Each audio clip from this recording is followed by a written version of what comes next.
Yang berikutnya adalah sedekah, qiyamul lail. Jadi membaca Al-Quran, sedekah, qiyamul lail ini adalah 3 amalan yang bisa dianggap menjadi satu paket di bulan Ramadan ini, yang hendaknya jangan sampai kita tinggalkan. Sedekah juga, karena sedekah ini ada keutamaan khusus juga yang diberikan yang ditawarkan oleh Rasulullah SAW. Di luar bulan Ramadan, Rasulullah SAW dermawan, tidak ada yang meragukannya. Tidak ada yang bisa mengalahkan kedermawanan Rasulullah SAW. Walaupun Rasulullah SAW dari sisi ekonomi memang betul-betul terbatas, tapi ketika beliau mendapatkan harta, kekayaan yang dalam jumlah besar, di saat itu pun bisa beliau habiskan untuk beliau bagi-bagikan, beliau sedekahkan. Itulah sosok Rasulullah SAW. Di luar bulan Ramadan, di bulan Ramadan lebih dermawan lagi kata para ulama. Bahkan hadis ini diriwayatkan oleh Ibnu Abbas, Abdullah bin Abbas radhiyallahu taala anhuma. Ibnu Abbas menceritakan, karena Rasulullah sallallahu alaihi wasallam ajwadan nas. Rasulullah itu adalah orang yang paling dermawan di antara kalangan para sahabatnya. Wa kana ajwadu ma yakunu fi Ramadan, dan kedermawanan Rasulullah SAW semakin bertambah di bulan Ramadan.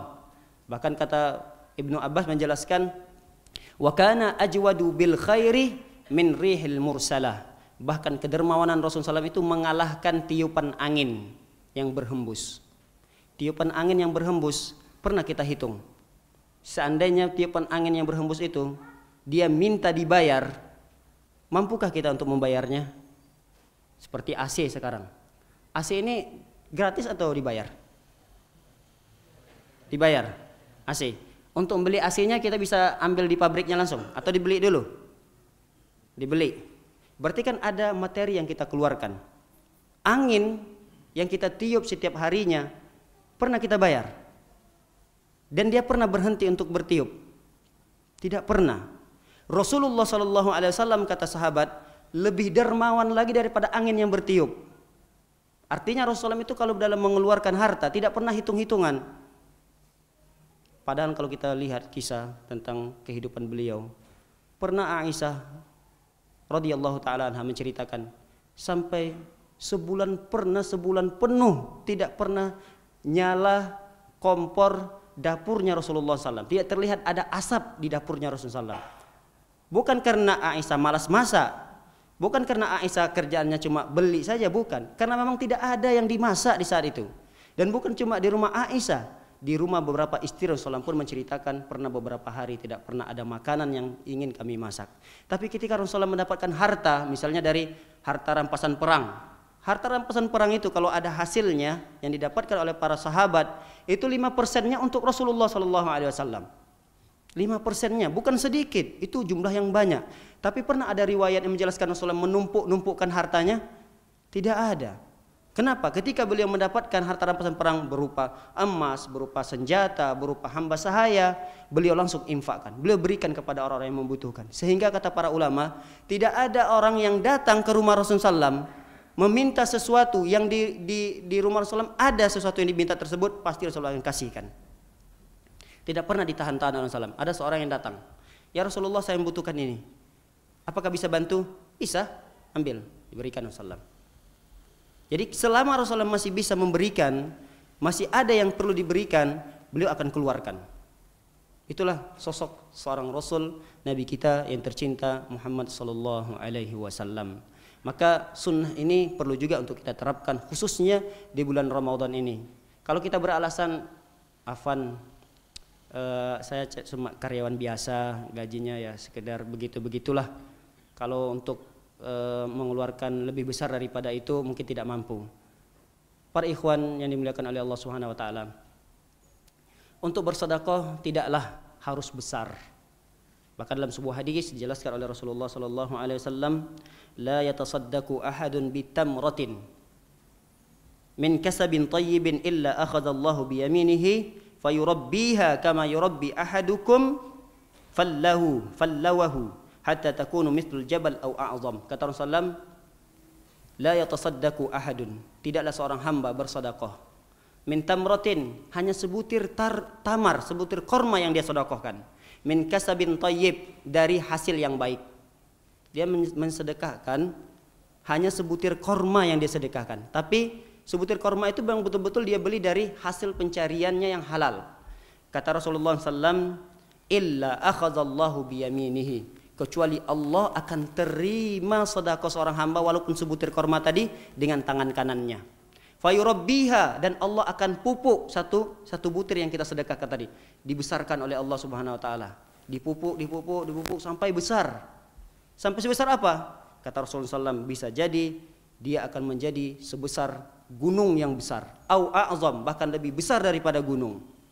Jadi satu butir korma yang kita sedekahkan yang dari pencarian yang halal, lalu kita keluarkan untuk kita berikan kepada orang yang membutuhkan, apalagi di bulan Ramadan.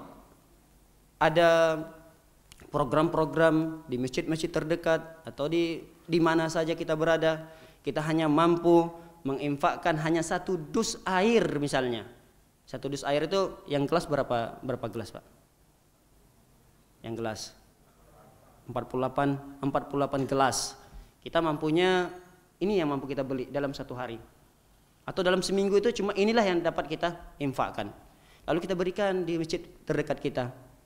Pada pengurusnya, Pak, silahkan untuk digunakan kalau yang mau berbuka di sini, siapa saja yang takjil dari marbotnya, dari pengurusnya atau siapa saja yang mampir, silahkan Pak digunakan ini, nggak masalah. Hanya seteguk air kita bersedekah. Ini pun sedekah. Jangan dilihat dari kecilnya.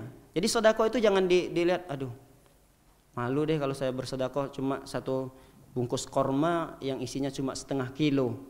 Jangankan setengah kilo, 1 butir korma saja akan diperhitungkan oleh Allah Subhanahu wa taala.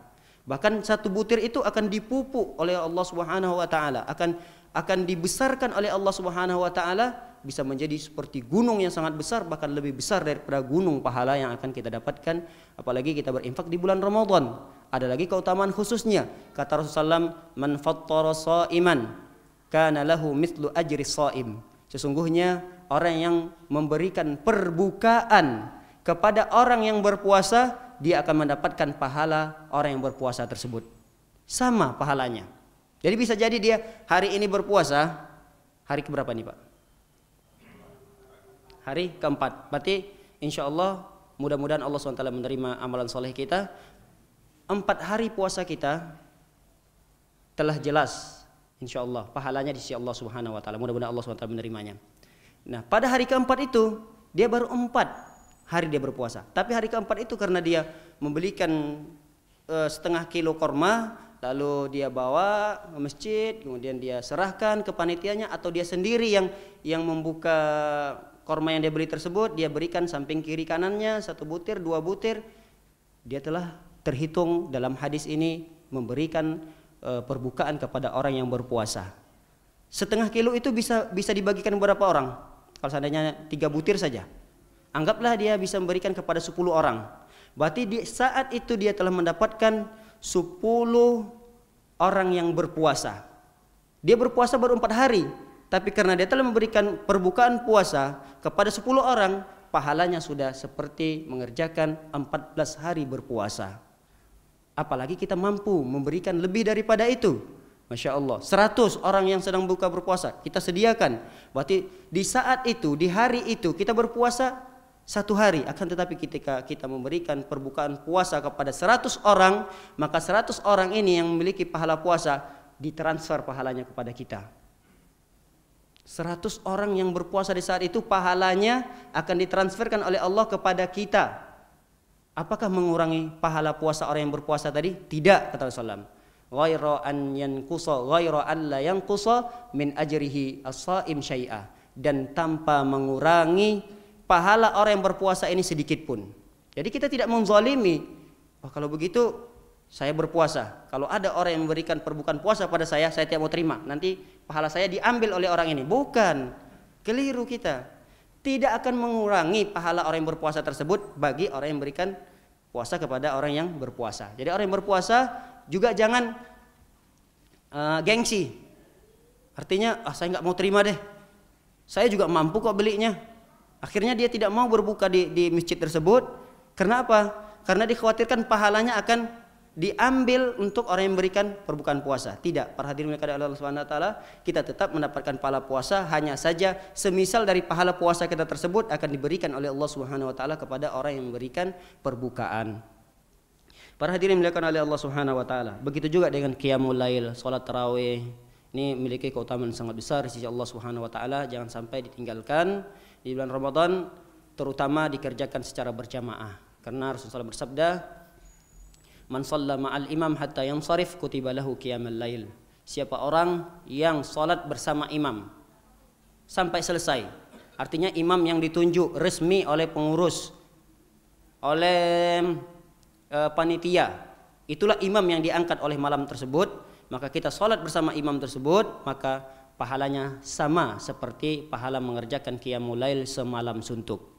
Tapi kalau ada imam yang kedua misalnya, yang itu juga tidak diangkat oleh pengurus, tapi pengurus mempersilahkan siapa orang yang ingin mengerjakan qiyamul lail tambahan silahkan, masjid terbuka. Tapi imam mohon maaf tidak kami sediakan, kami hanya memfasilitasi imam di awal malam saja. Kalau ada tambahan sholat lagi di qiyamul lail, kami tidak memfasilitasinya. Kita melakukan sholat qiyamul lail, sholat tarawihnya dengan imam yang kedua.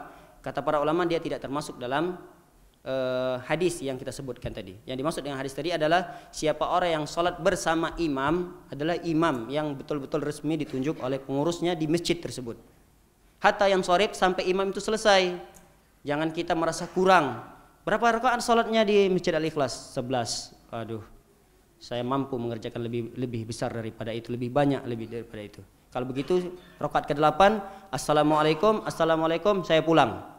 Nanti saya akan bangun di jam 12 malam, saya akan kerjakan 40 sampai 50 rakaat berikutnya, baru saya tutup dengan witir. Rugi atau tidak dia? Rugi atau tidak orang seperti ini? Rugi. Dari kuantitas ibadahnya mungkin dia banyak rakaatnya, iya kan? Kuantitas daripada rakaat yang dia lakukan mungkin banyak daripada kita hanya 11 rakaat. Dia mungkin bisa mengerjakan pada malam itu sampai 50 rakaat. Tapi pahalanya lebih banyak kita yang mengerjakan sholat tarawih bersama imam. Kenapa? Karena ketika seorang sholat bersama imam, walaupun hanya setengah jam, tapi pahalanya tercatat di sisi Allah Subhanahu wa taala seolah-olah kita mengerjakan sholat semalam suntuk. Dibandingkan dengan orang yang kita sebutkan tadi, assalamualaikum warahmatullahi, di rakaat ke-8 dia pulang, dia sholat berapa jam bersama imam? Setengah jam, anggaplah setengah jam. Lalu dia bangun jam 12, sholat lagi sampai menjelang sahur, sampai setengah jam 4. Jam 12 sampai jam 4 berapa jam itu Pak? 4 jam, tambah setengah jam bersama imam tadi.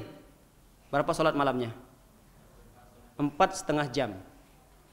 Sedangkan orang yang sholat bersama imam, walaupun jumlah rakaatnya sedikit, 11 rakaat, tapi dia mengamalkan hadis ini, pahalanya seperti orang yang mengerjakan semalam suntuk. Semalam suntuk itu hitungannya adalah setelah kita mengerjakan ba'diyah isya. Ba'diyah isya seperti salat tarawih langsung kita mengerjakannya. Sampai kapan? Sampai masuk waktu salat subuh. Berapa jam itu kita mengerjakan salat? Ayo Pak, berapa jam? Dari awal waktu kita mengerjakan salat tarawih, jam berapa? Jam 7:30 sampai jam 4:30. Berapa jam itu? 9 jam. Ada di antara kita yang pernah mengerjakan sholat malam selama 9 jam? Ada? Jangan malu-malu, ayo. Ada? 9 jam sholat malam dia mengerjakannya? Gak ada. Tapi kita bisa mendapatkan nilai pahala yang seperti itu? Bisa. Dengan cara apa? Dengan cara mengamalkan hadis ini, sholatlah bersama imam sampai imam selesai. Tapi di masjid saya yang terdekat, jumlah rakaatnya 23 rakaat. Bagaimana? Silahkan ikuti sampai selesai imam. Walaupun 23 rakaat, lebih lama sholatnya, tidak masalah, ikuti sampai selesai imam. Karena itu imam yang sah ditunjuk oleh pengurus tersebut, kita ikuti 23 rakaat tidak masalah. Yang penting kita terhitung mendapatkan pahala senilai seperti mengerjakan sholat malam semalam suntuk.